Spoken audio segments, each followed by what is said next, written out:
It's been 5 years since I've last had my sickle cell crisis, and by the grace of God, there will be no more crises for me.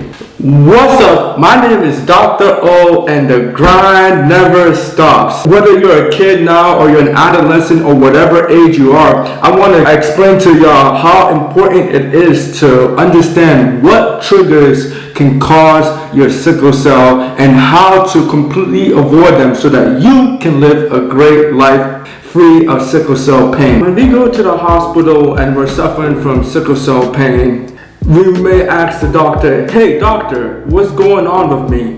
And depending on your doctor and their knowledge of sickle cell, there's a good chance they might say, "I don't know," or "It's just the flu," or "It's like or "It just happened." Even though they may feel like that's the best answer, you as a sickle cell warrior cannot accept that answer. And the reason why I'm telling you this is because there's always a trigger for what causes your pain. Now, even if you don't know what is causing your sickle cell pain, that doesn't mean that there's no trigger. The key secret to never really suffering from sickle cell is to avoid every single little thing that causes the pain. Avoid all the triggers. And so as a young kid, especially for me, you don't know any better. You might not even know you have sickle cell disease. So you don't even know what's causing these triggers. And I know when I was young, I was always exposing myself to all these triggers. And as a result, I was constantly getting sick. We need to do our best to be able to find what may be causing our triggers. And for me, it was creatinine. For y'all, it might be food.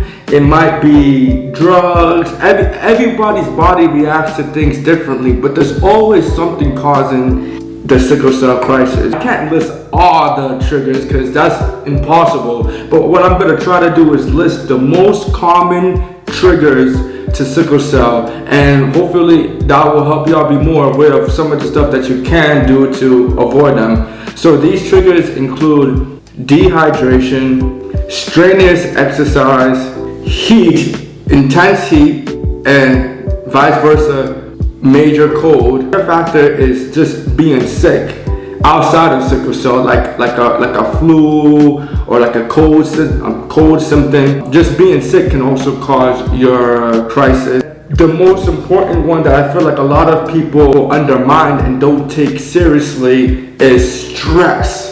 And that can include physical stress, like physical damage, like someone hurt you or beat you up, or some physical damage, or even more mental health stress. And I can't stress enough how much feeling stressed out can actually cause you to have sickle cell pain. Those are some of the most common triggers of sickle cell pain. If I miss any of them that may have caused you some, please comment them down below. I'm very interested to learn what other things may cause some triggers. Now, if I'm also being honest, hydroxyurea has drastically helped me with my journey of being healthy and staying free of sickle cell pain. But all hydroxyurea really does is increase your threshold of basically not being able to suffer from sickle cell. It's like, let me give you this comparison. It's like a video game where I don't know if y'all ever played an RPG or some type of video game where you have a health bar.